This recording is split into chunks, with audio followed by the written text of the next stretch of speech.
Still rocking after all these years. This is the story of my rock and roll butler. This is it, the show that started it all. Often imitated, but never equal. From San Francisco, USA, online since 2004. It's the one and only Rock and Roll Geek Show. With the original Rock and Roll Geek, Michael Butler.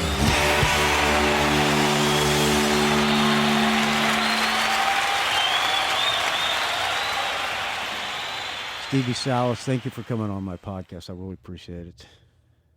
No worries, man. I just finished the book, and I really, really liked it a lot. I didn't know too much about Stevie Salas before then, but the book. For my book?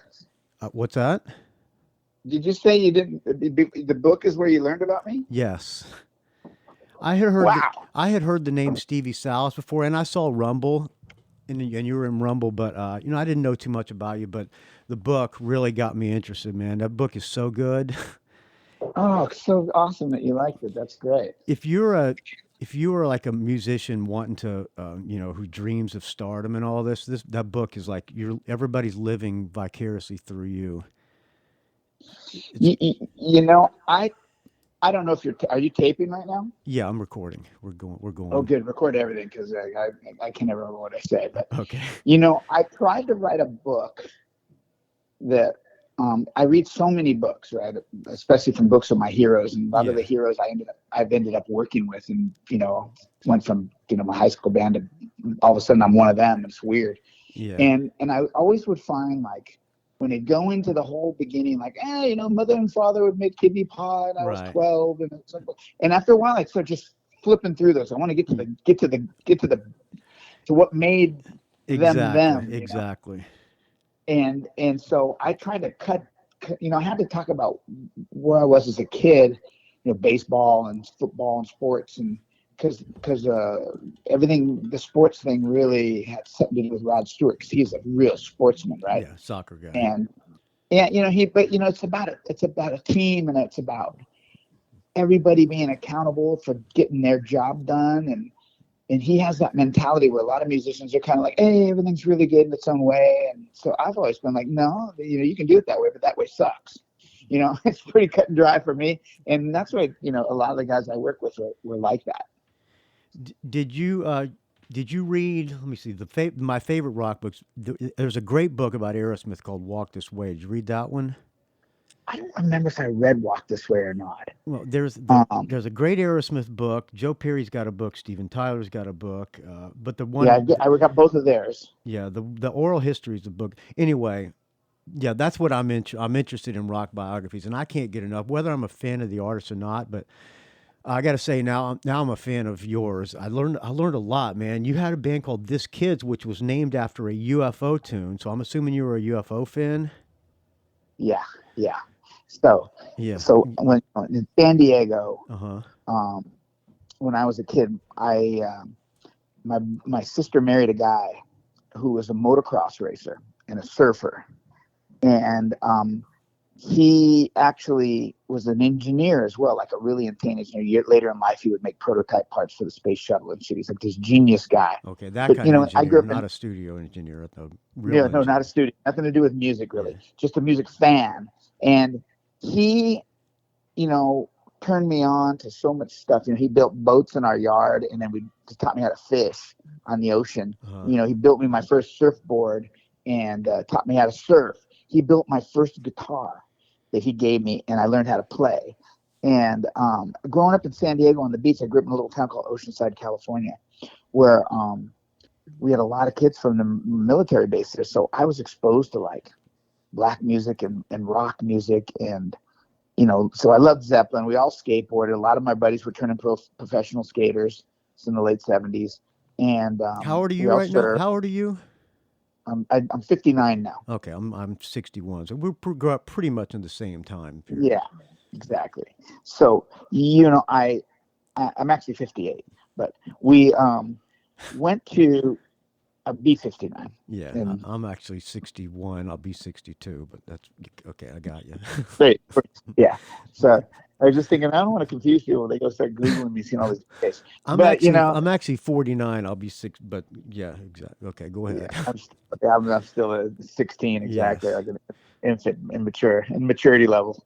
But, so we grew up. So my brother-in-law would take me to concerts, right, in San Diego Sports Arena. And the first concert I saw was Kiss with Rush opening up. That Right? would have been, what tour would that have been? Love Gun? It was it was going to be the Dress to Kill tour. Wow, oh wow, it's way long time ago. Okay, I saw him on the Rock and Roll Over tour, but go ahead. Oh, no. So I saw him. My brother-in-law took me. I was a little kid, and I saw him at the San Diego Civic Center, and there was only like 2,000 people there, and Rush was the opening act. Oh, Rush opened. Okay. And I loved Rush because I used to watch him on the late night TV music shows, right? Don And I Kirshner. loved Kiss. Yeah. So, ironically, it's weird. So I go see this concert. And not that many years later, from 4th or 5th grade, whatever I was in, until I was in LA, Paul Stanley became my friend. Alex Lifeson from Russia. I mean, he sent me an email 2 days ago. He actually wrote, I'm a Canadian resident as well as a U.S. citizen, and Alex Lifeson actually wrote one of the letters to the Canadian government on my behalf. It's like, so I think about these kind of things, it's weird. But so back to UFO. UFO was a band my brother-in-law turned me on to. He turned me on to David Bowie, turned me on to Kiss, turned me on to all these amazing bands. And so I'd go see UFO at San Diego Sports Arena, and with Michael Schenker still. And it was like we'd watch him, and we would all talk the next day about his fingers, the way they moved. And, so I had all those UFO albums, which I thought were amazing records. And what was the first UFO record you had? It has to be, I bought them all around. Back then, you used to buy your albums. Like, you'd buy one, you liked it, you'd buy all of them. So right. I think the first one had to be maybe Force It or one of those records. Yeah. Which would, that's Force It. This Kid's is on Force It, I think, right? But the This Kid's thing comes later, okay? Because now I'm really young when I got the UFO records. So then around 15, I'm playing guitar. I start playing guitar at 15. I started kind of late. I meet these guys in Carlsbad, California, Don and Greg. And they have a band, but they don't have nobody in the band but Don and Greg. And so they allowed me to come play rhythm guitar. And we played, Rush and UFO, and we played Led Zeppelin and that kind of stuff. It was before new wave music kind of started, right? Right before it. And we were into rock, and we were playing this place in San Marcos, California, where all these rock bands had these jam rooms and these mini storage places, and we all rehearsed there. And so all of a sudden we start a band, and the thing is that the drummer Greg Hammond knew that this new wave music was starting to come out, and it was starting to become kind of big. And the Knack came out 2020, and my band was opening for all these bands in San Diego, because we were really popular with young kids. And that was This Kids? That was This Kids. But the reason we called it This Kids is because we used to actually play the song called This Kids before we really made it. When I say made it on a local level. And then when we needed a, we had all these stupid names, like rock names, like Emerald or whatever, like like Journey and Emerald and whatever, all these kind of cheeseball names. And so Greg Hammond said new wave and punk rock was coming in big, but rock was still good, big too. And there was a band called Let's Active. Yeah, I know that. And a guy called Mitch Easter's band, and Mitch Easter was producing REM, and I thought, Let's Active, that sounds so cool because it makes no sense, right? So then Greg Hammond goes, we should call ourselves This Kids after that song because it makes no sense. And I think it's a typo on the album. Right. I don't think they meant to call the song This Kids. I think they thought it was going to be These Kids. I don't know what the hell they're thinking. I should ask Michael Schenker someday. I think one of the lyrics has This Kids, doesn't it? I don't know. I think so. I don't know. I just don't know. And I always thought it was a typo because they were British or something, and Michael Schenker was German. Yeah. And so we called our band This Kids because it was like Let's Active. It made no sense. It was like new wavy. It sounded punk rock. It sounded futuristic. Yeah. And then we got into the Police and we got into all this other shit. But that's how we got the name. Well, that's good. Did you guys ever think of what's that? Let me tell you something really cool. I'm going to tell you something really cool. About 3 or 4 years ago, I got a message on some social media platform from a guy who just wrote, hey man, I think I have one of your old guitars. And I thought to myself, I don't answer all these messages. I get a lot of them. But I thought, I wonder what guitar that is. So I wrote back, what makes you think that? And he says, because it's got a guitar case that says This Kids on it. Oh, and, cool. and my buddy Pete from blah, blah, blah said, you used to have a band called This Kids. And as I said, where do you live? I think he's going to tell me San Diego. He goes, no, we live in Wisconsin. And I'm thinking, the fuck does some guy from Wisconsin knew that I had a band called This Kids? This is crazy. And sure shit, sent me a picture of my old original Dean ML guitar that I played because of Elliot Easton from the Cars played one. So I got one. And he had it. It still says This Kids on the guitar case. Huh, that's cool. Did you guys ever think of maybe covering This Kids when you were in This Kids? That would have been. Well, we did do This Kids, but then when This Kids became popular, that kind of music died out, and we couldn't play those kind of songs. Right. But now I have a band. When I go home to San Diego, I grew up in this town, like I told you, I was just in Carlsbad, and there's musicians there that were just amazing. I mean, they were like top dogs. They were as good as any of my famous friends, but they just didn't make it, right? Or maybe they almost made it. But now I go home, and those guys and I, we all get together. We're all old as dirt, right? And we go play at local beach bars, and we pack the place out. Usually we're doing fundraisers for people. And we go back now. We've been doing Natural Thing, and we've been playing cool. Shoot. Shoot. I'm in a cover band. We play Shoot too, and Doctor, and pardon my dogs. I apologize. I got a bunch of dogs barking here. You have a dog on my show. That's a good luck. Yeah. So yeah, we still pull out some of those UFO songs, and people go bonkers for them now. That's great. So you're friends with Michael Schenker? Well, I wouldn't say I was friends with him. I've talked to him a few times. He was always nice to me, and his wife, and I don't know if it's still his wife, she used to write me all the time, because in the early 90s, he was a big fan of a girl named Sass Jordan. Oh, yeah. And I produced Sass, a couple of a lot of her big songs. And so they used to contact me. I play in a band with a guy. I'm a bass player. I play in a band with a guy who played with Sass Jordan. His name is Alex Kane. Do you know that guy? I have to probably know him if he says we met. Yeah. And he don't believe me because I got a memory like he probably played with Sass Jordan a different time than you did. Well, maybe not because I had her during all her big years in America. Like I wrote 4 of her pretty big songs off Racine, and then I co-wrote and produced the whole Raps album. So he might have been playing with her. She was going through musicians back then like crazy. Yeah. So take me to how'd you find out that Rod Stewart was looking for a guitar player? So what happened was, I was in LA. I was in LA in the late 80s. It was insane, the amazing scene. And I have to tell you in a long roundabout way to figure out how I got to that. That was the hair metal time. I guess they call it hair metal. Hair metal time was huge. I was one of these kind of guys that fell into cracks because, like I said, I love punk rock, I love new wave, but I love Van Halen too, right? Yeah. And I got to LA in '85, and I had told myself from San Diego, and I realized that I was a pretty good guitar player, but I was never going to be as good as Eddie Van Halen, and I had to think about something that I could do to make me stand out. And I loved Ryan Setzer, and I loved,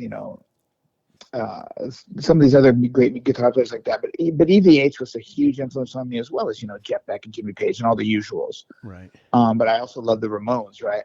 So I thought to myself, what can I do in LA to make myself stand out? So I started to think about black music and rock music, and I thought, I'm going to be the guy. And I really didn't know that much about Parliament Funkadelic, even though George Clinton was the guy who discovered me. I said, I'm going to play funky rock music and use Marshall amps and not do it clean. Because in the 80s, when you played funk, you'd play with a direct guitar, and you'd play it clean. It'd be like, ding, ding, ding, ding, ding, ding. So I was like, it's like, I just did it with a Marshall. And I thought, this is going to be my shtick, and I'm going to write these songs that are kind of like funky, but they're going to be rock songs. And this is going to be how I stand out. And so bands like Duran Duran, in those bands in England, all of them used to play with this like slap bass and funk bass, and you know, those songs were kind of funky. They were kind of like dance songs for girls, but they were rocked, right? You know, I mean, you know, Hungry Like a Wolf and some of those other songs, and The Reflex, and David Bowie, you know, Let's Dance, and that shit. And so I end up getting in 1987.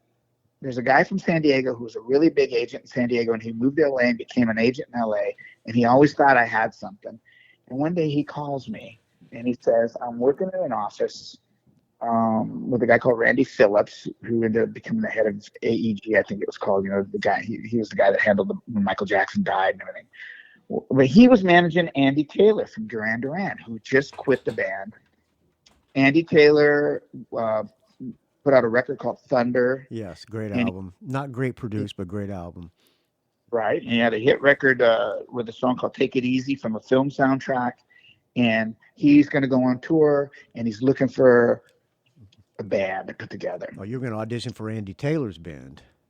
So what happened is I came down and I met Andy, and I auditioned for Andy. And at the time I was already doing cool shit. I might not have already scored Bill and Ted's Excellent Adventure, but I was a staff producer for David Kirschenbaum, and I was doing some really cool shit in LA. Uh-huh. Like I was playing on some cool shit. I'd already played with George Clinton and Bootsy Collins, but I was still like a struggling musician. Well, let me interrupt for a second. So when you get to LA with the hopes of making it, how did you get all these connections?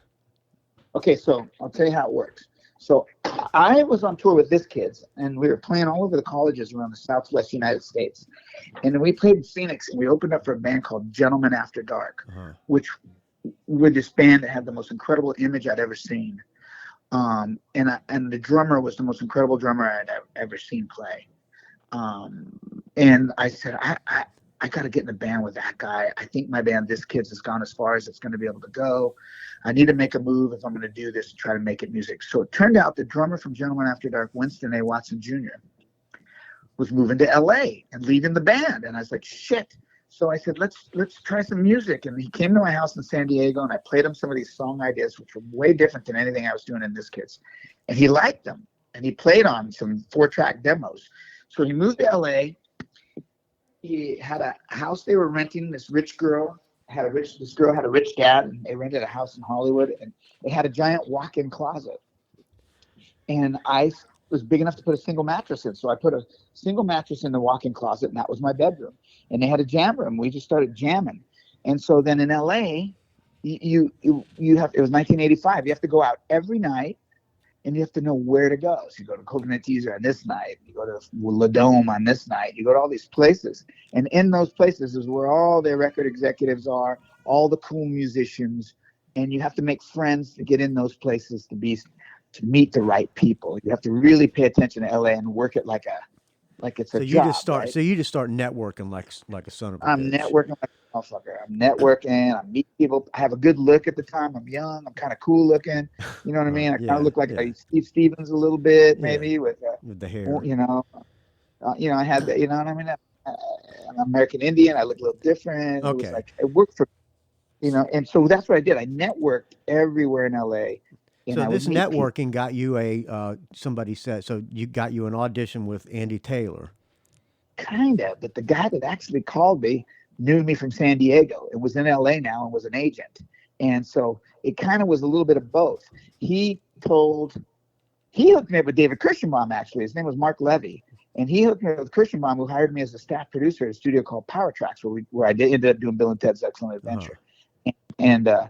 And Tracy Chapman came in and all that stuff. This was all happening during that. So he calls me to meet Andy Taylor, and I go meet Andy and Randy Phillips. Andy and I drink a beer and we hang out, and I play a little guitar with him at the record plant because Andy was producing the Rod Stewart album called Out of Order then.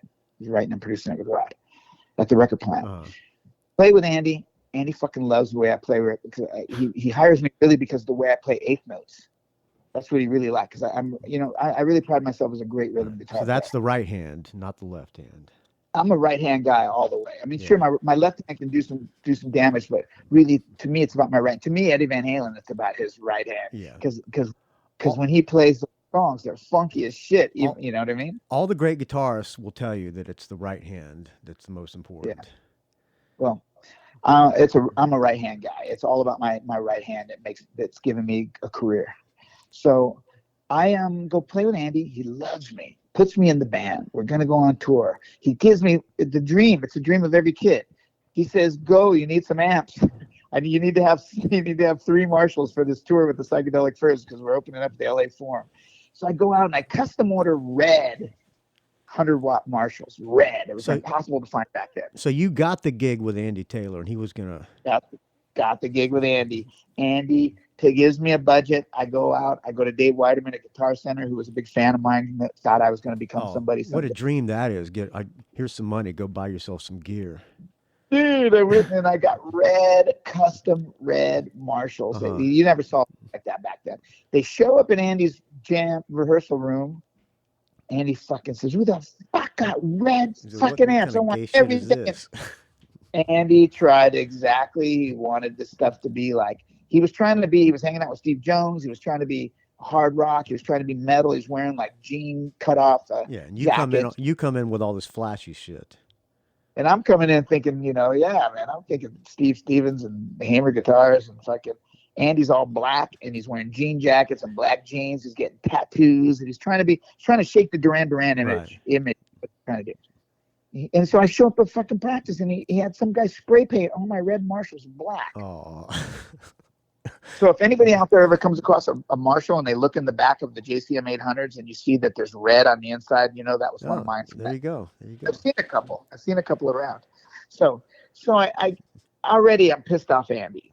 So then I start fucking getting all these crazy ideas like, let's do this. And I said, kidding around one day, let's go and tie a rope to the fucking top of the raft lighting rig, and let's jump off the top of the stacks, because I had 3 stacks, and we'll fly in on a rope and like Ted Nugent on Scream Dream. Yeah, whatever. I was going crazy, losing just ideas. I was laughing, goofing around. Well, next thing you know, I show up and I'm fired. He fired me. Listen, sorry, friend. You're too out there. Yeah, he just thinks I'm fucking lost. Now, did you get bummed out, or did you say, "Hey, please, I'm sorry, I'll tone it down"? Are you kidding? I was so fucking depressed because we were opening for the Psychedelic Furs in a few weeks at the San Diego. In the first show was the LA Forum. I was going to get to play a fucking sports arena for the first time in my life. Second show was the San Diego Open Air Amphitheater, and all my high school friends had already bought tickets. Biggest gigs you would have ever, biggest gigs of your life, and you got fired. So. I got fired, and all my friends had already bought tickets, and I had to tell everybody I'm not in the band. I won't be there. And I was so fucking embarrassed and so depressed. Now, this is not in the book. I remember reading this in the book. I might have said something about Andy in there a little bit, but I don't know if I did or didn't, to tell you the truth. I can't remember. I might not have talked about Andy in it, but Andy firing me. Then I said, fuck you, fuck the world. I'm no longer going to be anybody else's guitar player. I am going to fucking be a big-time producer, and I'm going to go get me a record deal. Because I'd already had record companies giving me money to develop my own songs because people liked the songs I was writing. And so A&M had given me $20,000 to experiment, and then the Electro Records gave me a bunch. That was back in the time of development deals when record companies gave you money for stuff like that. That's exactly right. Those were development deals, and people in development deals were so important. There's no development now. That's why so many records suck. Yeah, you used to be able to make a living off development deals. If you were good, you know what I mean? If you had something. Because they'd rather drop $10,000 and $20,000 on you than drop $1 million and find out you suck. Yeah. So you got nowadays, if they sign you, and then if your record doesn't do well in a month, you're out the door. So you got a development deal. Make a note to ask me about that later on, and I'll take. During my experience at American Idol, when I was running American Idols, I was a music director and a consultant there, and I had 4 of the biggest idols during their biggest years, and I'll tell you how true that is now. But remind me to tell you about that. Okay, I'll put a pin in it. Andy Taylor fires me. I fucking say, "Fuck you, world." I'm so depressed. I'm so bummed out. I get a call to fly to London to do some guitar tracks on a record. And I'd never been to Europe. I'd never been anywhere. And what record was that? It was a guy called Zio, who actually I'd worked with George Clinton, and he was one of the early Fairlight guys with Thomas Dolby, who also I was playing with and fucking around with. So So Zio, he says, I'm in London. He goes, nobody plays guitar like you over here. Like, cause I was really into Steve Stevens and Dive Bombing and all this shit, but I could play too. Like Steve Stevens can play funky, right? You know, listen to Billy Idol, Rebel Yell shit, and it's like, you know, Bless Your Fantasies. He's playing some funk in there. So I go to London, take a guitar, and I just start working with these guys, and I'm cutting shit. And I end up going to London 4 times because everyone's fallen in love with me in London. I get offered the Terence Trent D'Arby tour because he was just coming out with the Hardline, but there's no real guitar on that record, so I didn't want to do it. I would end up later on becoming Terence's music director and doing a big tour of Duran Duran with him. But this was way early days. This is 87. So I get a phone call. I'm in London from Randy Phillips. He says, where are you at? And I said, I'm in London. He goes, when are you home? I go, I'm coming home soon because Columbia has asked me to produce the tubes. And they want me to go cut a few tracks on the tubes and write with them and see what we come up with. So I'll be there, blah, blah, blah, whenever it was. I don't know. He goes, we're putting a band together for Rod. And he goes, I want him to meet you. And I'd already heard the new Rod shit because Andy Taylor played it for me, and it was super funky. You know, he had the Lethal Dose of Love, and he had a bunch of funk rock, and he was using Bernard Edwards on producing it on drum. So he already had that album recorded. It was being recorded all through 87. Okay. So I had heard a lot of it because I was in the studio with Andy, and Andy was producing and writing a lot of it. And it was all funk rock. He was using the Power Station and the Bowie guys. He had Eddie Martinez. He had fucking Bernard Edwards. He had Tony Thompson, the god of drums, you know. He had all my favorite musicians were doing the new Rod album. And Carmine Rojas from Bowie was playing bass. And, you know, he wrote the bass line to Let's Dance. Yeah. So, fucking, I go, I got to do that. Fuck, are you kidding me, Rod Stewart? And now I'll cut back to 1984. I'm driving in San Diego, and I probably said this in my book. And my sister and I were driving past the San Diego Sports Arena. It was all lit up and all beautiful, and there's something going on there. And it was Rod Stewart in concert. And I could not afford to go see that concert. I didn't have enough money to go see the concert. And I said to myself, and I remember it clear as day, I am going to go to LA and I'm going to play guitar for Rod Stewart. I'm going to play guitar for Mick Jagger, and I'm going to play guitar for David Bowie. And that's what I'm going to fucking do. There's the secret right there. The secret in action. I visualized it all. So now here I am. It's 84. Now it's 1987. I'm getting the call to come fucking audition for Rod Stewart. It's turning into 1988 now. So I'm up in San Francisco. I'm producing the tubes. I fly home, and that's when you saw me. I walk into Audible. Same place I played with Andy Taylor. And there's Rod Stewart. And, you know, the book describes that whole day when I walked in and met him in the kitchen. And all so he shows up for he's there for the audition. Oh, no, he's auditioning. He's hands-on. All the real guys are hands-on. All the bullshit guys aren't. The real guys are fucking detail-oriented. I mean, Mick Jagger used to call me 5 times a day talking to me about every detail that we were doing on stage because I was his MD. And he would, you know, the real guys pay attention to the real details, and that's why they're successful. Yeah. So, go ahead. You're nervous, right, when you get there? I'm fucking scared shitless, but I'm trying to pretend I'm pretending but you're that trying I'm to not, be cool. You walk in with a guitar. They already had. I'm assuming they had a backline. You just walk in with your guitar. They had a backline in there. Did you dress? How'd you dress? Well, you know, it's funny. In my book, I talk about exactly what I was wearing. Yes. I showed up. I had on these jeans from a place called Let It Rock, which used to be a clothing store in Melrose. You're dressed all rock star. You're dressed like a flashy rock star. I had on these sick ass fucking custom made boots that cost $400. $400 you came in with full stage regalia. That's how you used to be, though, if you were a real rock star in LA. Back in the 80s. You lived that way every day. I'd fucking go to sleep in my cowboy boots on. So fucking, But Andy Taylor had given me enough money also to buy a wardrobe, and so there was a place called Leathers and Treasures that, like Steve Jones and all the rock stars, Charlie Sexton, who's my neighbor in Austin now, all of us guys used to hang out at this place, Leathers and Treasures, and everyone used to get custom made custom made cowboy boots made there with like Python and all these leather. And that was a sign that you were, you know, a top dog, because you know, to pay $400 for a pair of boots back then would be like paying $4,000 for them now. You know, so you had to be a bad motherfucker to have those boots. And I had a pair of Let It Rock jeans and a pair of Leathers and Treasures custom made fucking cowboy boots. Damn, Andy Taylor must have gave you a lot of money. He was rich as fuck. When we were in the studio at the record plant one day, he had a 560 SEC Mercedes Benz show up, They go, here you go. Here's the car you ordered. He bought it and just stuck it on the recording budget. Well, It that's was a good. That's different good time. that he fired you and let you keep all the stuff. Yeah, no. He kept the Marshalls. Oh, 'Cause okay. He paid. He let you keep the He kept them. boots, and But you he already didn't get my fouled them up. cowboy boots. Yeah, thank God they weren't his size. He fucking might have tried to take them. So so I have these boots on, and they're the same custom cowboy boots. If you watch, also I forgot to tell you, in 1987, I had a huge hit record with a band called Was Not Was. I So you already produced a had song that. called- So you already had that before you auditioned for Rod Stewart. Before Rod Stewart, Okay. I was hot. I did Eddie Money's album. I had a big hit with Was Not Was. I was producing the Tubes. Andy had fired me. Was Not Was on fire. I mean, we had Weren't you supposed to produce Jet Boy too? Or was that? I was gonna. Okay, that comes later. That was in '88. that was after. Okay, go ahead. I'm sorry to keep. Not that far after though. So I go audition for Rod, and not only am I scared shitless, I walk in and there's musicians coming in and out there. He's auditioning all kind of guitar players. It was a cattle call. Right. So it wasn't a cattle call. It was more, but there were specific guys. They were all fucking top LA guys.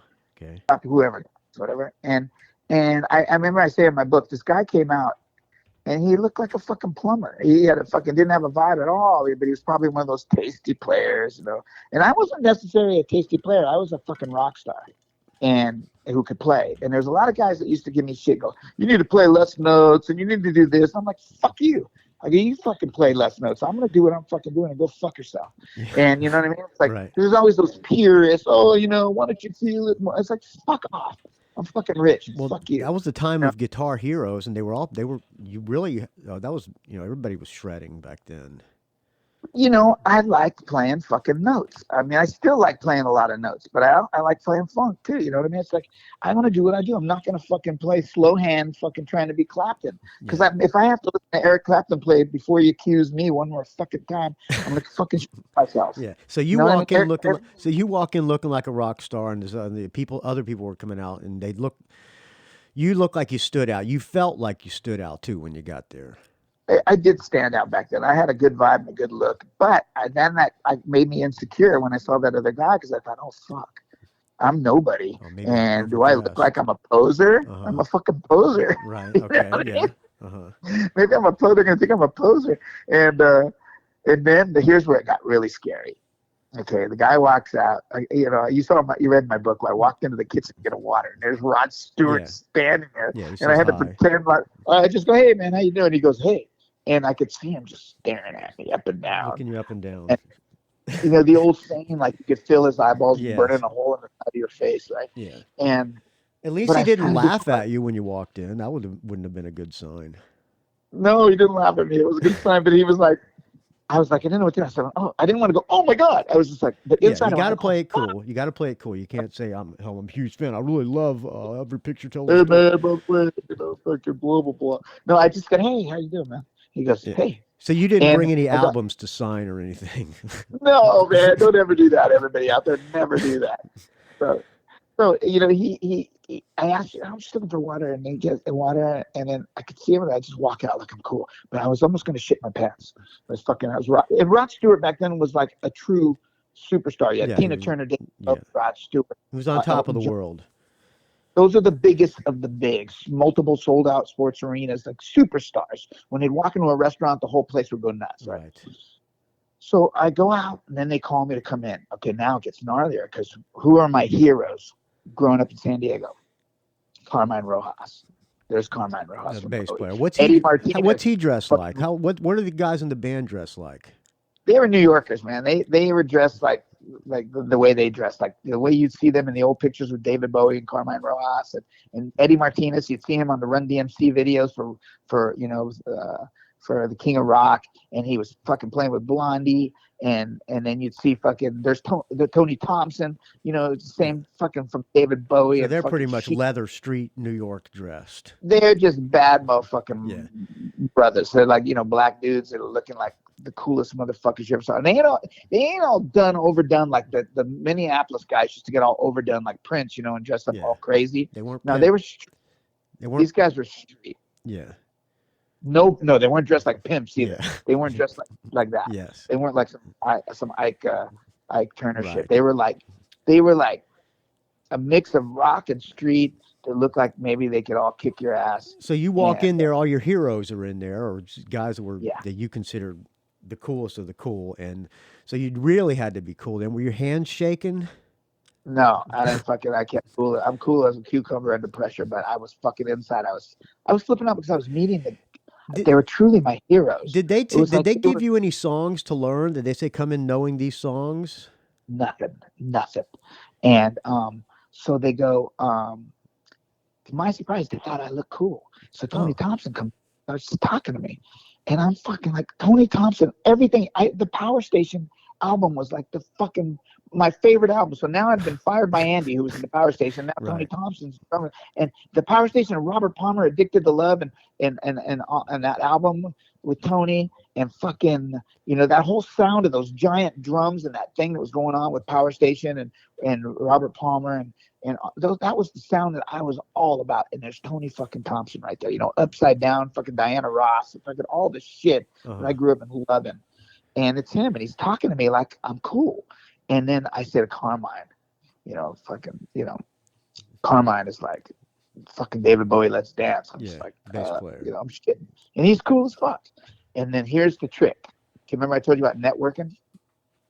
Go ahead. I was producing a band called the Pandoras in 1987 and 88. Was that the Rock Hard album? Rock EP? Hard, the Rock Hard. And I love that album. That album is so good. The drums are huge on that record. Yeah, well, there you go. That was me. I was into fucking Tony Thompson and those huge drum sounds and all that shit. I want to hear about that record when you get done with this. Okay. So I'd already produced that record, but there was a girl named Rita in the band, and Rita worked at EMI Records. Robert Palmer was signed to EMI. One day, my hero Eddie Martinez from fucking that did Run DMC and did a Robert Palmer Addicted to Love and all that shit. He's the #1 session New York player. Everyone knew who he was. There's Eddie Martinez in her office. And she calls her and goes, "Hey, your hero, Eddie Martinez, is here." She goes, "You want to say hi to him?" I'm like, "Really?" She goes, "Yeah." She puts him on the fucking phone. He's like, "Hey, man, what's going on, Stevie?" He doesn't know me. He just knows that I'm Rita's friend. And man, I go, "Man, I tell you," because they used to call me Little Eddie Martinez because around 87, I was the guy doing all the rock rap records for film soundtracks when I was a producer for David Kirschenbaum. So I was doing, not that many people knew about rap music in LA in 1987, unless you were like living down in down in South Central and like what's his name, who's the Chronic, Snoop Dogg. Not Snoop, but what's his name? The guy who put Snoop Dogg on the Chronic. Dr. Dre. Dr. Dre. Yeah. Dr. Dre had a band called the LA Dream Team, and like they were down in that area, and those were the real cats doing heavy shit down in there, and then NWA and all that stuff. So, but nobody in Hollywood knew shit about rap music. As a matter of fact, most people were afraid of it because they're so stupid, and hair metal was so big, nobody was thinking about rap music at all. So I knew about rap music. So I was talking to Eddie Martinez. I said, they used to call me Little Eddie Martinez. He goes, "Man, that's so cool, blah, blah, blah, blah."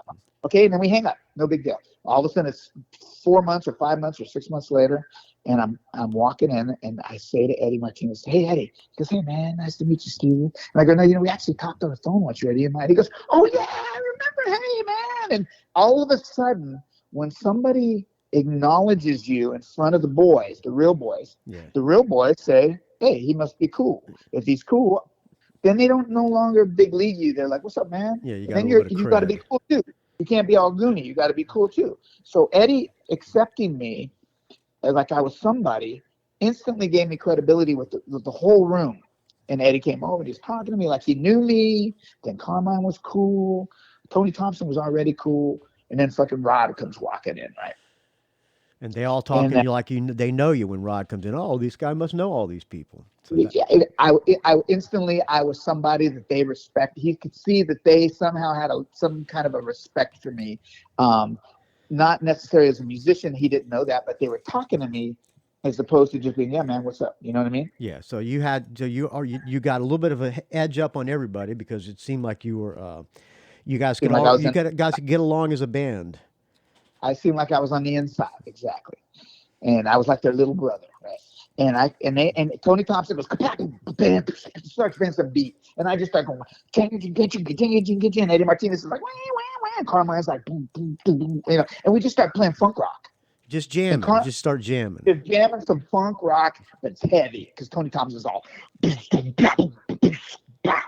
just heavy, man. And fucking Rod goes up to the mic, and he's like, hello. He just starts fucking he starts scatting. Just starts ad-libbing shit, right? Going, I am fucking shitting myself.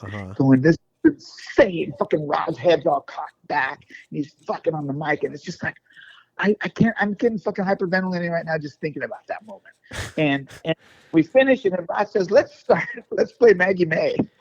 So nobody's playing acoustic, by the way. So we just go and we go into it, and Tony Thompson plays it though like it's the power station. Instead of, because Maggie May's like right.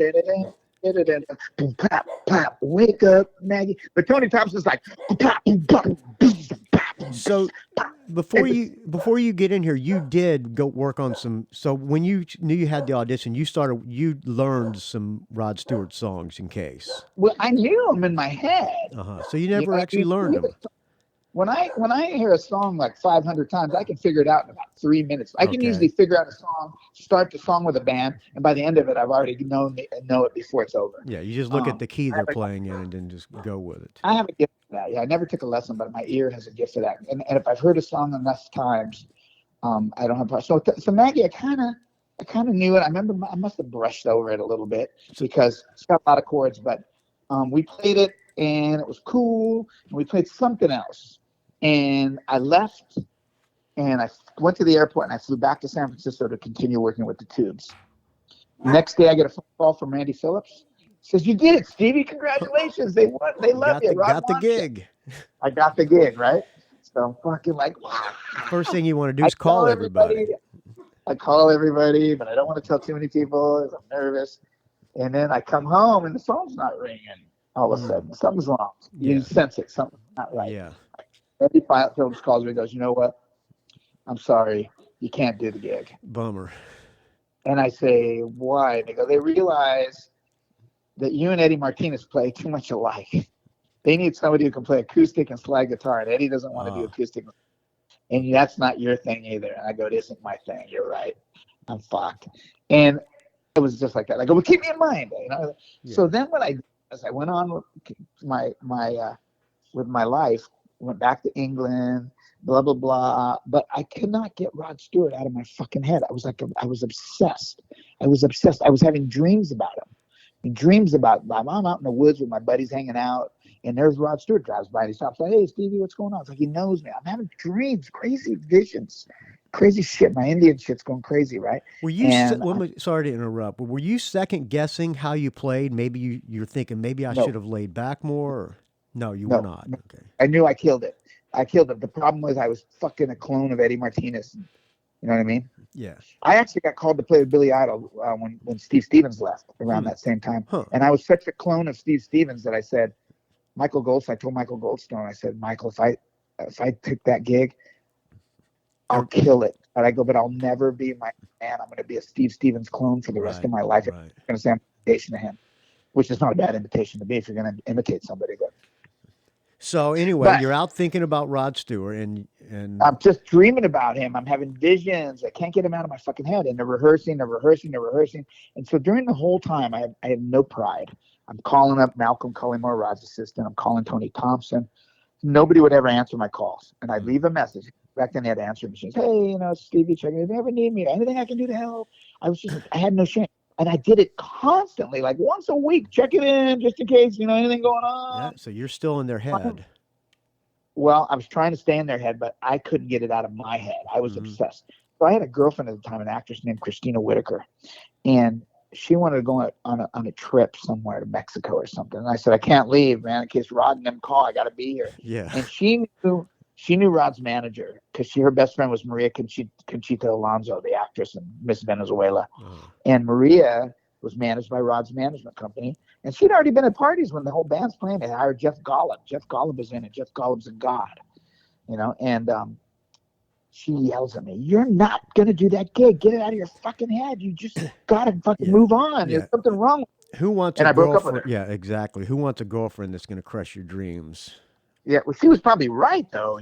Stevie, you need to wake up and move on and start focusing on your energy somewhere else. I was already almost getting signed to Elektra Records, but I still wanted to do Rod Stewart. Yeah.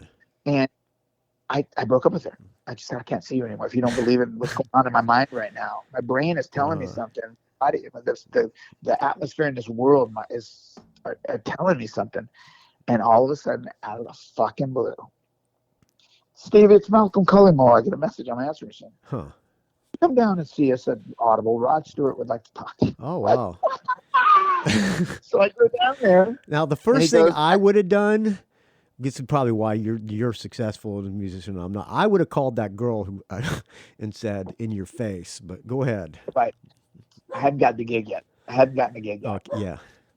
But it was I just wasn't going to do that because I was of course. I was making a joke. Go ahead. When I broke with her, I already had a super hot model actress girlfriend named Lynn. Moved on already. And so, yeah, I was fine. And so, but whatchamacallit, I go down to play with Rod, and I walk in the room, and it's a whole different scene. Carmine Rojas walks out and greets me. He says, "I'm the music director now. Tony Thompson's left." A new band. I'm like, what? This is like a couple of weeks before the tour. He goes, "Yeah, it wasn't working out with Tony. So Tony split. Eddie Martinez went back to Robert Palmer." And I'm like, "What?" Yeah, Robert Palmer. He had left Robert Palmer, so Robert Palmer was doing the Simply Irresistible thing, and so Eddie decided, "Fuck this, I'm going back to Robert." And he goes, "You need to play acoustic guitar." He goes, "Jeff Golub can rip on the slide, but you got to play the acoustic guitar." So, "Have you been practicing?" I'm like, "Sure, of course I have." And Carmine Rojas was like, everybody who knows him, who listens to your Apple knows. He's like, he's the king of Quan. He says, "Just shut up." He goes, "I know you need to work on this." He takes me in a back room. I played with Rod, and we ripped some rock shit. Now, the moment of truth, I had to play acoustic. And by this time, they were making a big deal about it before I came down. "Stevie, work on the acoustic. Stevie, work on the acoustic. Stevie, work on the acoustic."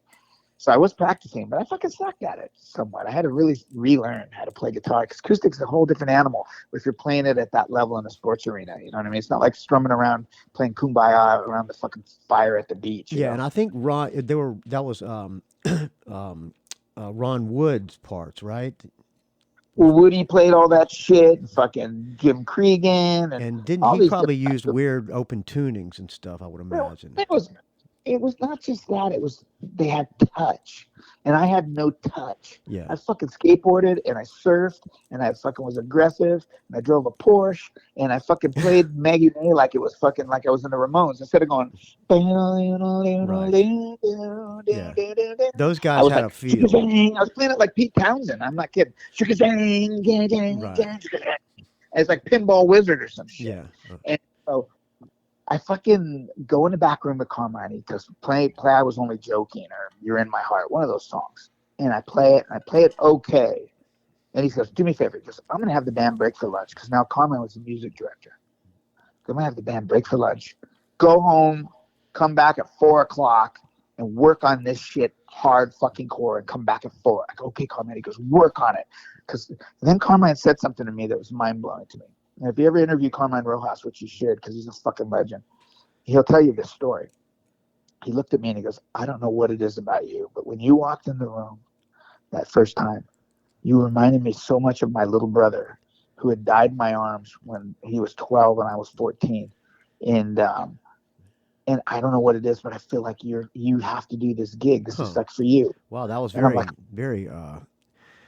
was very good of him to do that.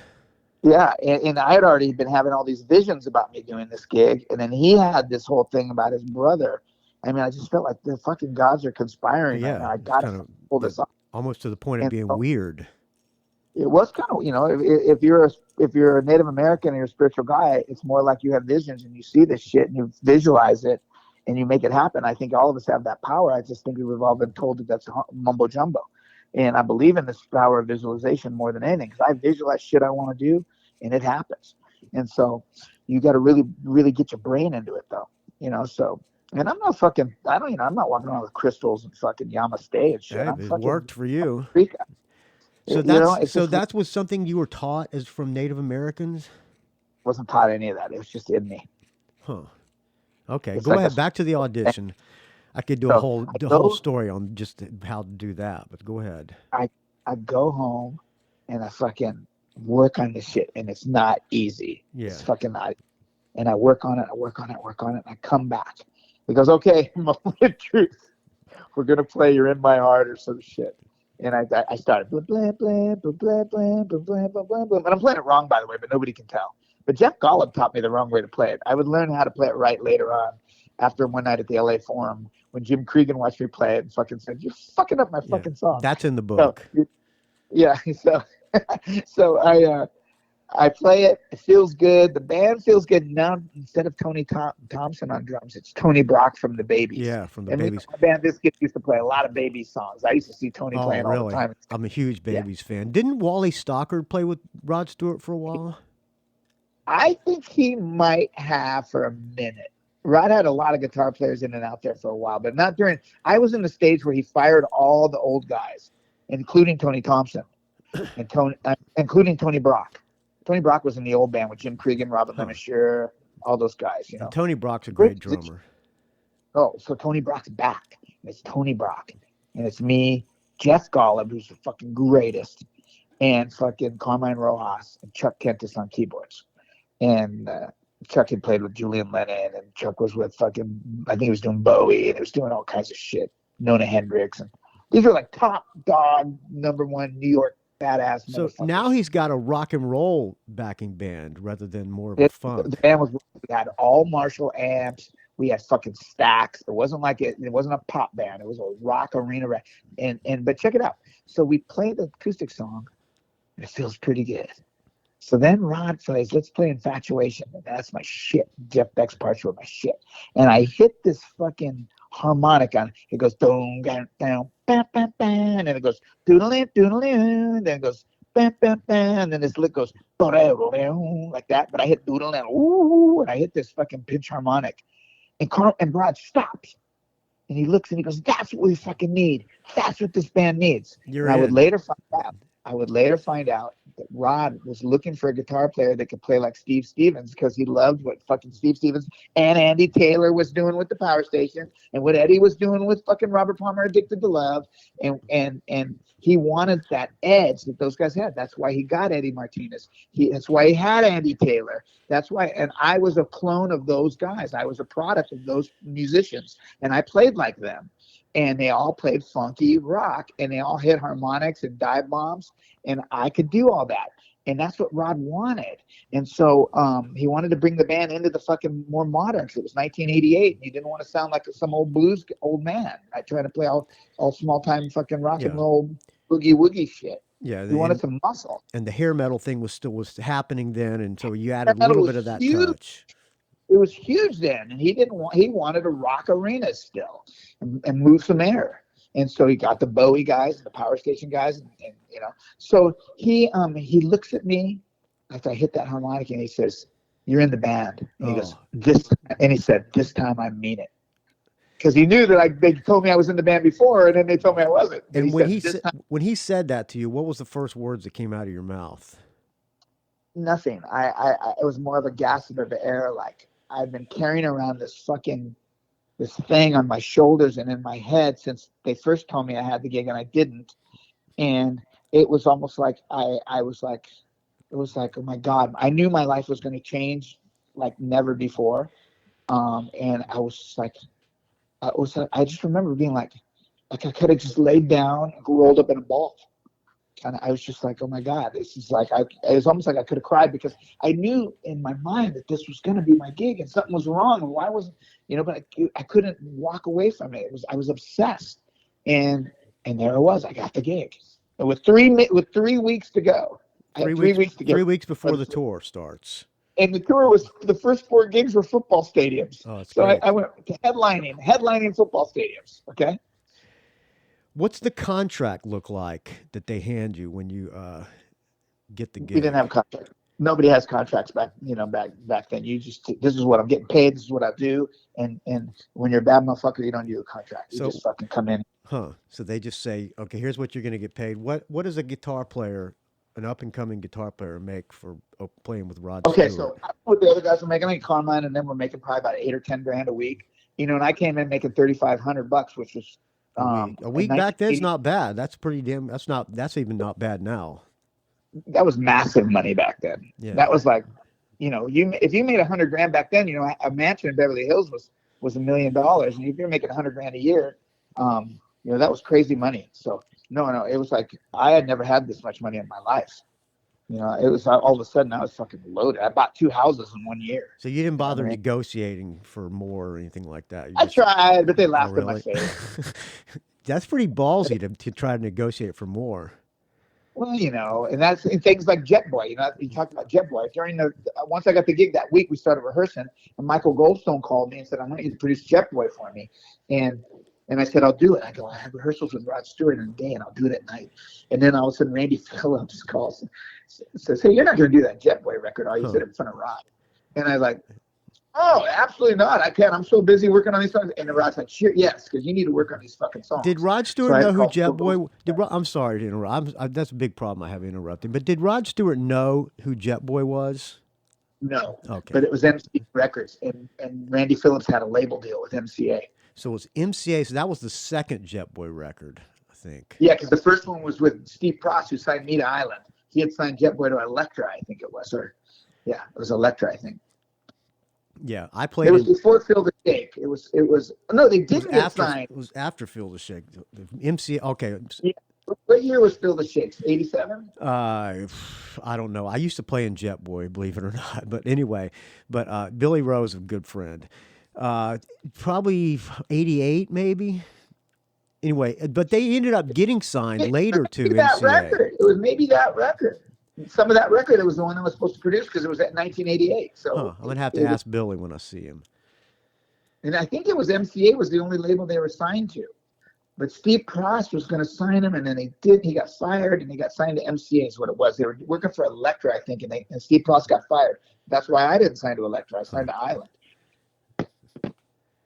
Well, it's better gig playing with Rod Stewart than producing Jet Boy, because the Jet Boy record didn't do too well, I don't think. But. No. But, I could have made an extra $5,000, and back then $5,000 was stuff. And, I like to work. I don't know if you follow my career, but I'm busy as shit always. Yeah, I can see that. It's good. So, well, it ends up, the gig goes, my whole life changes, and my life has never been the same since I did that gig. You got so many. How many girls do you think you had sex with? On 100, 500? On the Rod Stewart tour? Yeah. I don't know. It was like, man, there's so much. It sounds horrible to talk about. It sounds horrible to talk about, but every guy wishes they had that. Well, you know what? When I talk about it in the book, I'm talking about it more about when people think about what it was like in the late 80s. I wanted to paint a picture of what it was really like. Yeah. And if you really pay attention to what I'm saying in the book, I'm not saying, yeah, man, I had these chicks and we're fucking bad. I was always like, there was like 12 girls in my room, and they're all dancing and singing and drinking my booze and pretty much walking around naked. And I would be like, it's fucking weird. I thought it was weirdest. I just could never figure out why. And I'd say to my friends, I'd have my buddies from San Diego, come on a tour, come out for a day.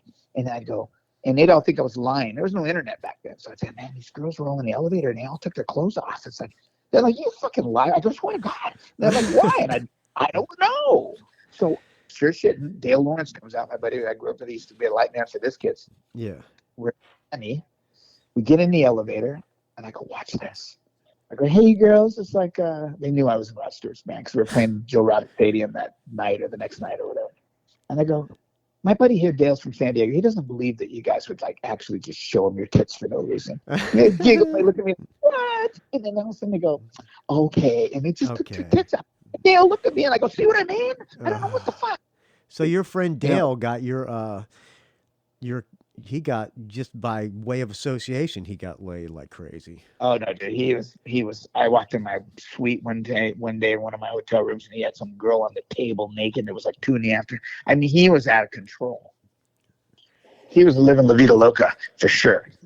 And now Rod Stewart, you talked about this in the book, that urban legend about Rod Stewart, about everybody heard it a little bit different. The way I heard it was he had to go to the hospital and get his stomach pumped. But everybody knows the urban legend about he had, you know what I'm talking about, right? Oh, yeah. course. Did Rod? I'd heard it too. Yeah. Did Rod? My friends thought maybe he was gay. Did Rod Stewart ever talk about that on the tour? Which we talked about all the time. Once we were a band, after we got through the rough period where it wasn't working out so well in the beginning, once we fucking got solidified after Dallas, Texas, and we became like a fucking band. I mean, we were like inseparable, all of us. It was insane, and we used to be able to tease him. So Rod used to do shit like he'd walk on stage, and we all had white amps, and there'd be a giant drawing of a penis shooting sperm right on my amplifier. And he would do shit like that. Or he did it to Kelly Emberg's passport one time. Put a little penis shooting sperm next to her picture on the passport. And she didn't know, and opens the passport in Montreal. And the guy's screaming at her, and she has no idea what's going on. And she sees it. She's like, what? So these guys used to play jokes on everybody. If you came on our plane and fell asleep, and you weren't in the band, you'd wake up and there'd be eggs in your shoes, or fucking, shaving cream in your hair with cigarette butts or whatever. We had our own airplane. And so, we used to fuck with Rod all the time. And so one time Rod was meeting with this group, and they were like the ladies function sewing club or Rotary, whatever. I don't know. A bunch of really conservative ladies that thought they were woo. And they got some contest where they all got to come and meet Rod. And they were like very conservative. Like with their hair was done very conservative. They were all dressed very nicely. They could tell they smelled like old money. And they were super conservative, and they all run this thing, and there were a bunch, about 20 of them. So we're in the dressing room, and we took these water fire extinguishers. They had hoses on them. We set up this platform, put this chair with these sort of a graded chair, so we could put this hose. We shoved this hose up through the chair, so it looked like if you sit down, it would go up your ass. And then we wrote on the big fire extinguishers, a thick marker. We wrote, 5 gallons of cum. Uh-huh. And the urban legend I heard was quart and a half, but it moved over whatever. time. We put like 5 gallons of cum or whatever. And we set up this whole thing while he's out talking to all these conservative ladies. He's going to bring them all in to meet the band.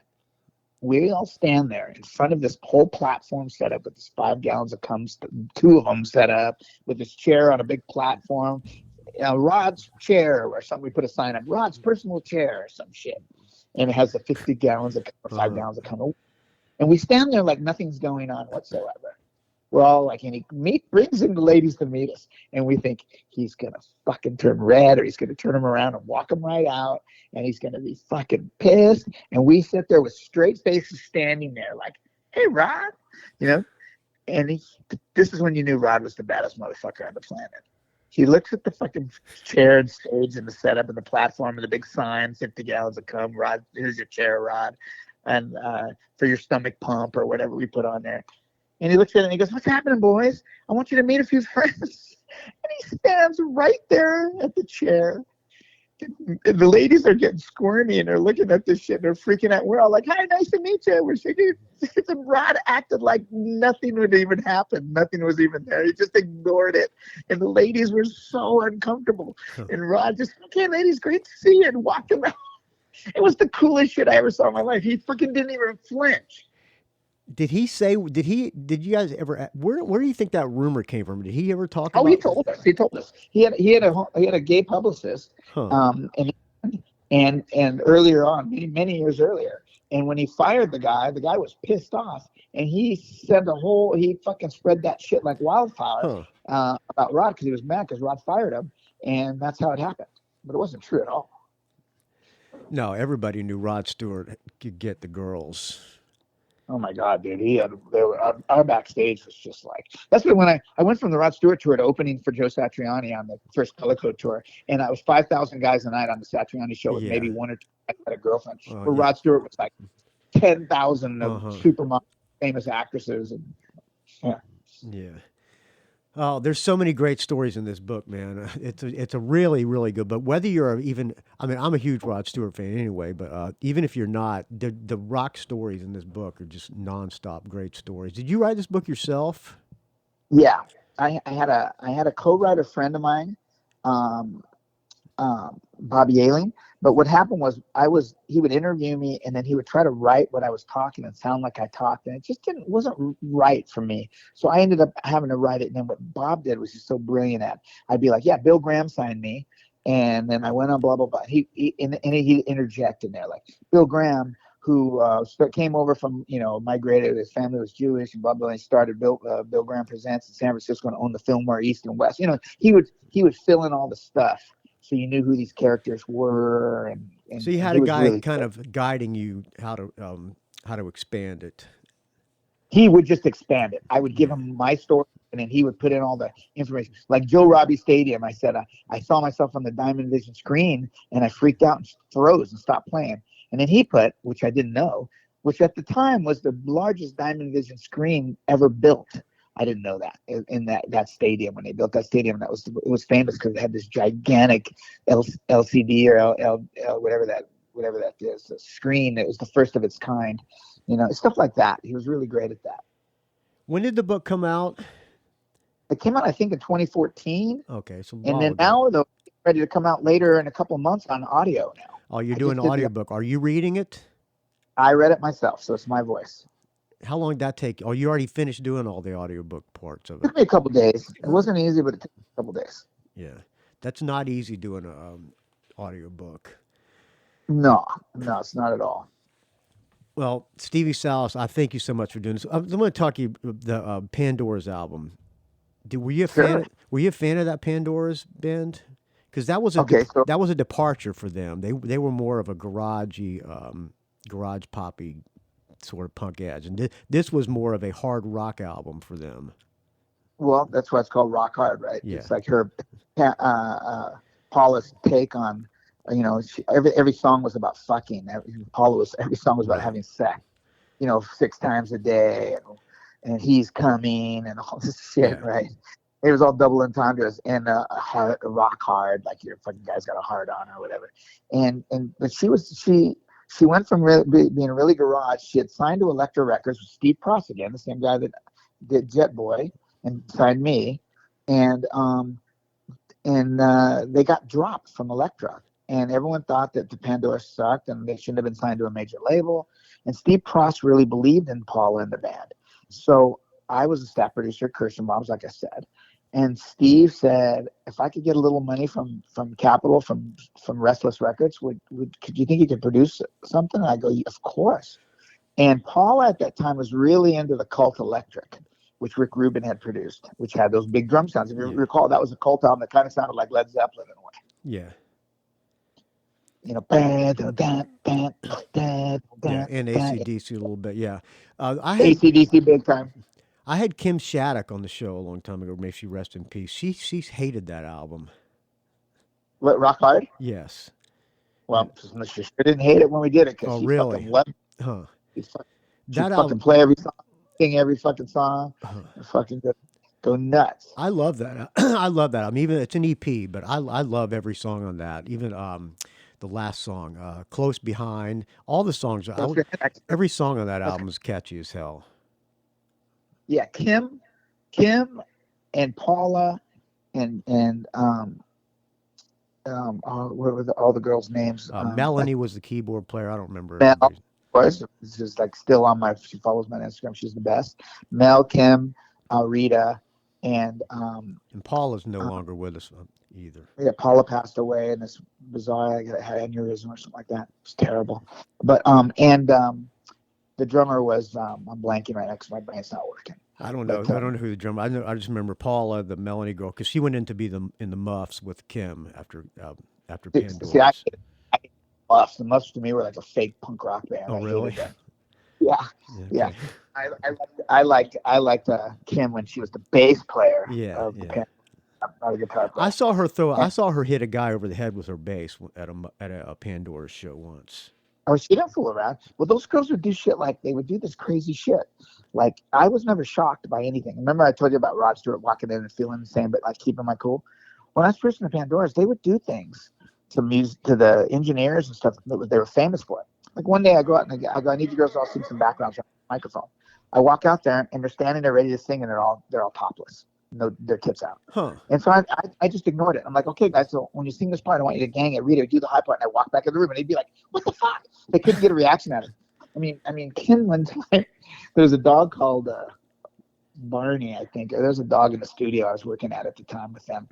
And the dog would sit there, and Kim would sit there and pull her panties over, and pull her dress up, pull her panties over. Come and eat my pussy. She didn't mean it, but she was like shocking. Huh. These girls were like insane. Yeah. And they would do the craziest shit. And I would have to just pretend like I would just laugh and ignore it and then keep working, because they were constantly pulling pranks, but a lot of guys, if they weren't around a lot of pretty girls, they would flip out. Like the engineer would be like, oh man, hey, fuck, oh my God, fuck it, oh fuck. And I'd be like, I would just ignore it. But they were crazy. Those girls were fucking crazy. Did you give them any input on the direction of the material? No, that was the songs they wrote. All I did is I wanted big drums. So I had to make the drums sound like that. That was a big deal to get those drum sounds. As a matter of fact, when that record came out, everybody was calling me about how to get those drum sounds, because everyone thought the band sucked. And that record, they sound like badass musicians. And I had John X working with me. He was my engineer. We were, back then. And John X would go on to do Bowie and fucking Marilyn Manson and U2 and all kinds of shit. I mean, so we were all like new, fresh faces, Kevin Smith, John X, myself. And we would all go on to do gigantic things, early on. So when we were doing the Pandoras, we were still starving musicians. We did the whole record for $5,000. Okay. Was there some kind of... Oh, and then I added those things. Remember I told you I was the guy doing hip hop records? Okay, yeah. I added on the song called He's Coming, when it goes... Because Rick Rubin was sampling with the Beastie Boys, and he was doing all this cool shit like that. So I sampled their guitars and bass and drums, and I was dropping those hits. So next time you listen to He's Coming, I put a whole break in there that wasn't in the song. There's a snare sound on that record. It's like some kind of really powerful trigger that's going on with that snare. It sounds really the whole drum set. Back then there was no such thing as, they didn't know how to trigger yet. It wasn't triggering. So what happened was a drummer named Mark Schulman, who went on to he was a drummer of Simple Minds and became the drummer of Pink forever. Schulman was really big on electronic drums early, before a lot of people were. And he brought in these pads with this rack mounted full of stuff. And so what I would do is I would take my favorite drum sounds that I had from a guy called David Friendly that I was using on a lot of hip hop stuff. And I would put it in Mark's machine, mix it with what Mark had, and we would dial in a bunch of tones together to create those drum sounds. And then to make it sound like not like electric drums, I set up live hi-hats and live cymbals, and then I'd mic the room. So it sounded like you had air around the drums, so they didn't sound like they were just programmed like by a Linn drum machine. Those were electronic drums? Electronic drums, and it was the early days of electronic drums. So she didn't play an acoustic kit. Nope. And the reason it sounds like it's an acoustic kit is because, like I said, when she played it, I made her play live cymbals and live hi-hat as opposed to programmed. Did you tell her to play an electronic kit? Yes. What did she think about that? Was she open to it? I was her producer. She was going to do whatever I told her. Huh. Okay. And when they got the sounds, everybody was like, holy fuck. Because the only way to get those kind of drum sounds back then were like go to Jason Casaro in New York and record at the Power Station. And if you didn't have a $300,000 budget, it wasn't going to happen. Yeah, I had a $5,000 budget. And everybody else what did the guitar players use? Just Marshalls? Paula, at this time, Paula was playing a black Les Paul. She still had her Strat, but she was playing a Les Paul. And she played through a Marshall. Kim played through an SVT with whatever that Fender bass she had. Okay. Mel had her keyboards with the stuff that she always still used. So it's all rock kit except for electronic drums. Yeah. And Rita, I think we had Rita running through like a Vox or something a little bit different. Right. And then I ran them through all my pedal boards and my shit though. So when you hear feedback like all that noise and shit, I was when they'd be playing, sometimes I'd just turn on an overdrive or something so it'd squeal in between parts and stuff, and I'd leave it in there on purpose. By the way, people, if you've not heard that Pandora's Rock Hard, you should. It's a very good record. Well, Steve Salas. I'm really surprised that you say that Kim didn't like it.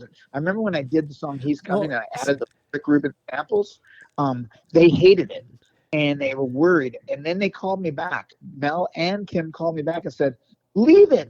We played the songs for our boyfriends, and they think it's the coolest shit they ever heard. I think because she had the muffs when I talked to her, she thought that album was them trying to be heavy, and she thought it would probably make, if she said she didn't like it, that it would give her a bit more punk rock credibility than to say that she didn't like that album. I think she probably did, because I saw them play many times around that period, and she seemed to be having a really good time on stage. That's when I saw her smash the bass over some guy's head.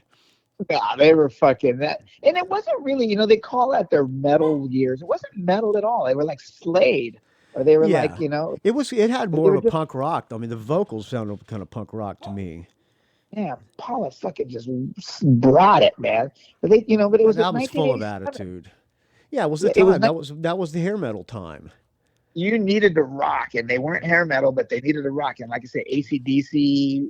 I was kind of going for that AC/DC drum sound, and I was really going for Rick Rubin. I was trying to rip off what Rick Rubin was doing in New York. Yeah, that's a quality album. Well, Steve Salas, I thank you so much for doing this. What do you do? What you got a project going now? Because you were at the film.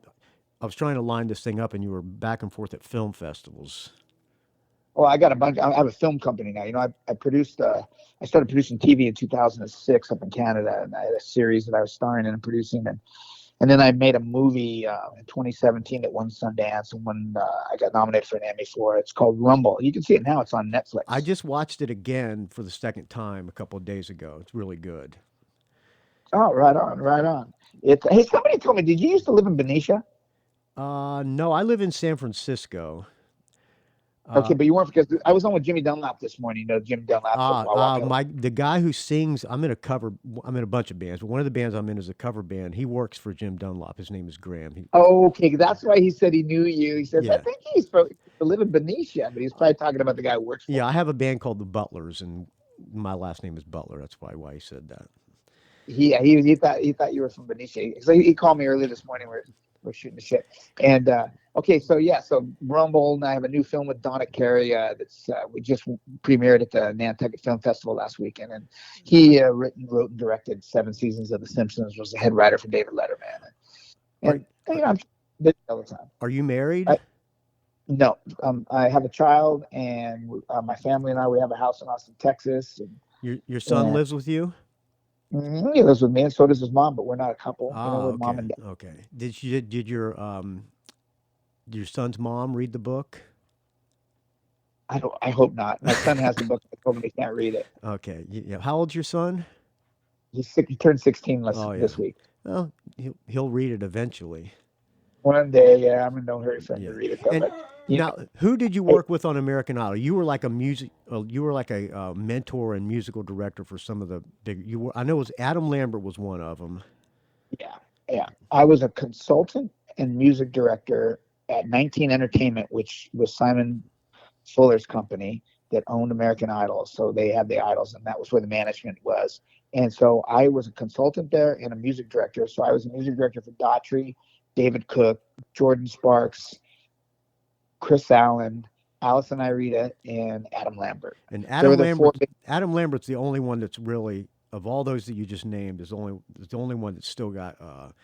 Well, maybe Daughtry does, but he's the only one that's got a steady career going. Or maybe I'm wrong on that. No. You're right. You talked about how fast. You said something about you can put out a platinum. Get dropped if your record doesn't sell in 2 months, you're dropped. And Jordan Sparks, we sold 2 million records, right? 2 million records, and she got dropped like a year later. Huh. And I used to, that's incredible. If I sold 2 million records in 1990, I'd still have a record deal today. So it's like. You know anything about the record deals they gave those artists back then? What's that? You know anything about the the deals that these people like Jordan Sparks and all had? Because the American Idol take a lot of the money. Everything. Quiet. Sorry, my dogs are going crazy. I apologize. So I know about all that stuff. Yeah. So I was. Jordan Sparks is probably playing. I don't know. Maybe she's doing state fairs now. Daughtry might be doing something. I think she's doing like Broadway theater, like acting and stuff. Okay, well, that's not too bad. Did really well. Sterling, his manager, just really protected him and kept him. The thing managers try to do is they stick him in the friggin' House of Blues circuit. Once they're doing that, they're done. Really? when Sterling was managing Daughtry, he made them make hit records, and the records would go, and he kept them in a certain sort of a level, and wasn't just out there milking the money. Go out there and do, give me 250 dates at the House of Blues, and we'll make 50 grand a night, and whatever. And so Daughtry did really like 5 million records that first one, and he probably did about 10 million records total, maybe 7 or 8, I don't know. David Cook was a quick 1 million records, and it was gone. Jordan Sparks, 2 million records, and then she was kind of.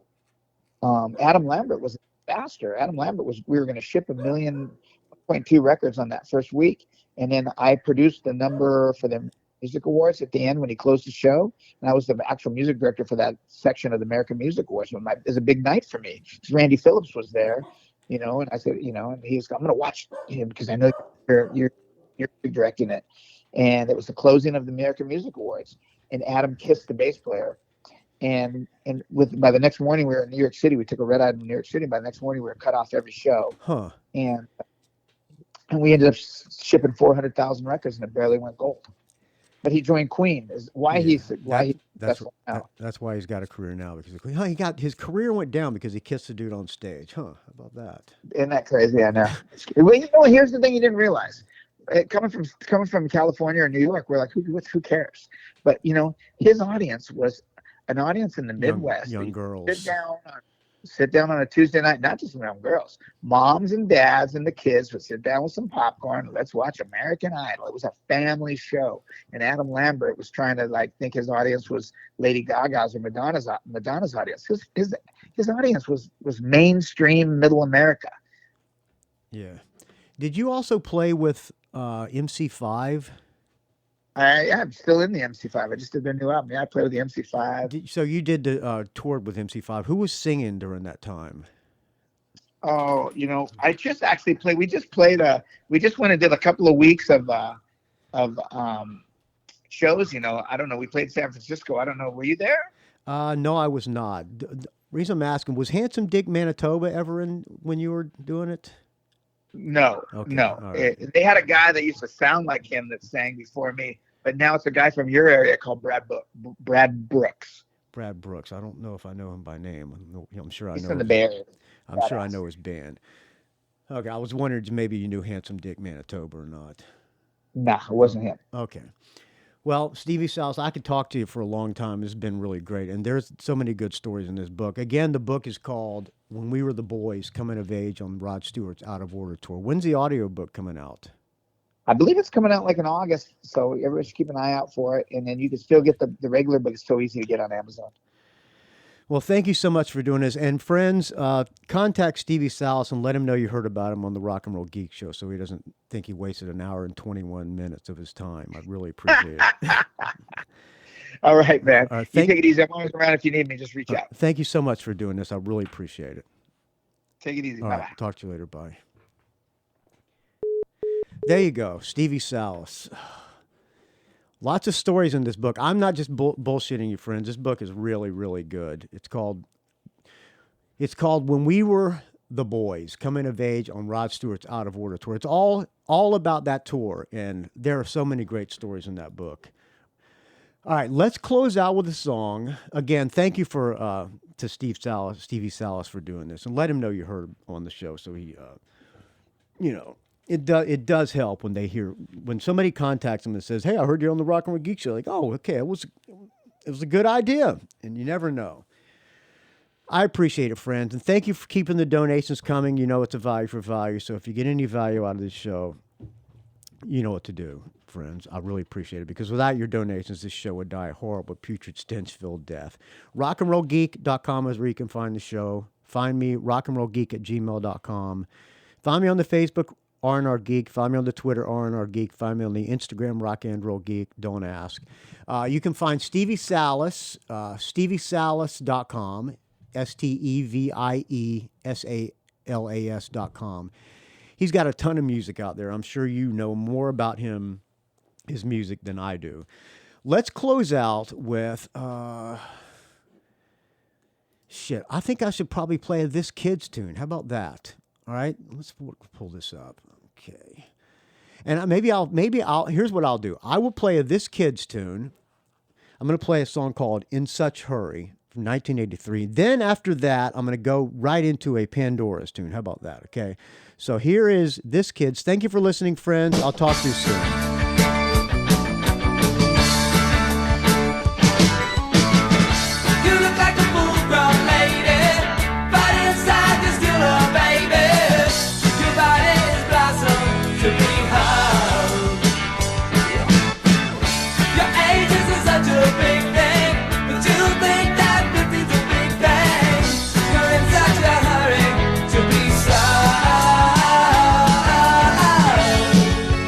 But you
It's a rock and roll geek train wreck.